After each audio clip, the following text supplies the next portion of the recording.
Hi, I'm Subjeet, and I'm going to be talking about The Window, a poem by Mary Jean Chan. The Window won second prize in the Poetry Society's National Poetry Competition in 2017. There were more than 13,000 entries from 70 countries in the world. It is a compelling poem of a mother's rejection of her daughter, a lyric poem expressing the personal emotion of Chan. It is told in the second person. She speaks of the queerness in herself and her mother's rage, her spit, and her mother's anger. Chan uses illustration in one significant line, "Dead daughters do not disappoint," which emphasizes what her mother's reaction was when Chan told her she's a queer, and sets up the revolution in the rest of the poem.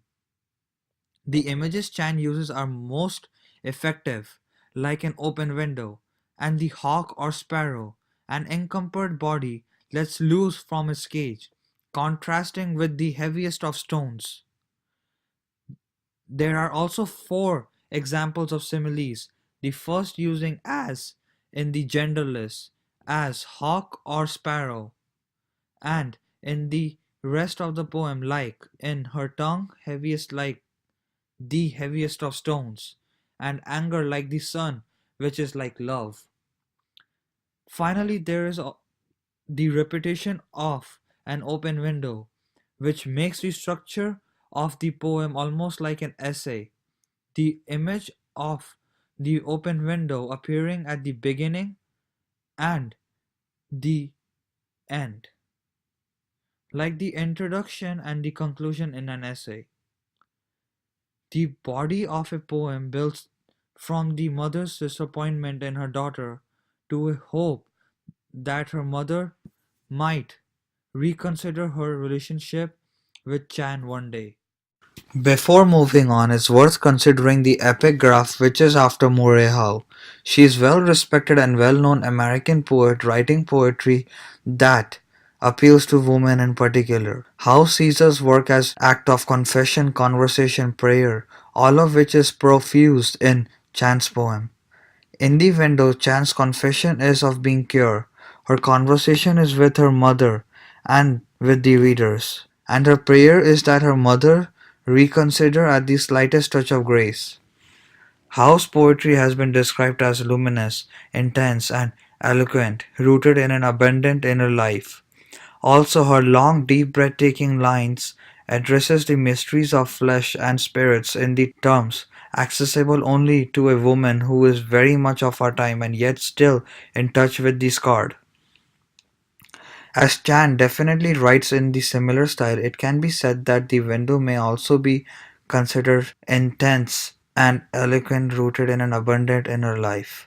The analysis of this kind of intimate writing by women is also known as gynocriticism. It refers to the literary study of a woman as writers and is critical practice exploring and recording female creativity.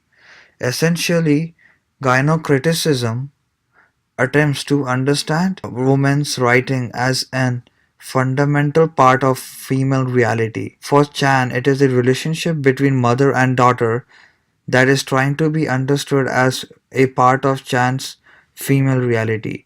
The emphasis of gynocriticism, which is coined in 1979, was that the feminist study of women writers would begin a new phase of women's self-discovery. Part of Chan's poem is itself a new phase of women's self-discovery as she discovers her cure and identity and must deal with the consequences in telling her mother, hoping for a better future outcome or at least reconsidering at the slightest touch of grace. The difficult relationship Chan has with her mother in the window reminds us of the antagonistic relationship Robert Ross has with his mother in the novel, Divorce. There exists an echo from Chan's poem which says, "You will refuse your mother's rage, her spit, her tongue, heavy like the heaviest of stones." And Mrs. Ross, triad, against Robert in the bad scene. "You think Royan belonged to you? Well, I'm here to tell you, Robert, no one belongs to anyone. We are all cut off at birth with a knife and left at no mercy of strangers. You hear that, strangers? I know what you want to do. I know you're going to go away and be a soldier. Well, you can go to hell.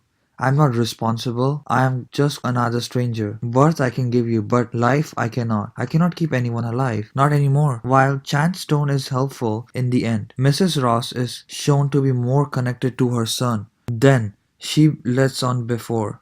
For example, all Robert's letters are neatly folded and tied, laid in an oblong lacquered box beside the silent, booted icon of Robert Ross, second lieutenant, CFA, in the silver frame of the black walnut table in the parlor. Also, when Robert is declared missing in action, Mrs. Ross becomes so distraught that she becomes blind. In all the damaged relationship Chan and Robert have with their mothers live on, and although Chan hopes for something better, Robert will only find his reprieve in death.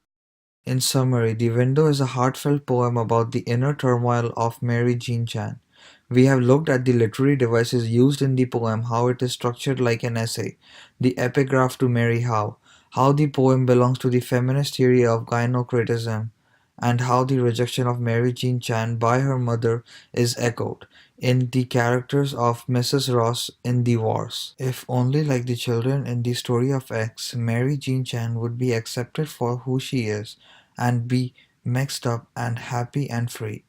If that were the case, however, she would not have written The Window and we wouldn't be the poorer for it. I hope you enjoyed the poem and discussion. Thanks and bye.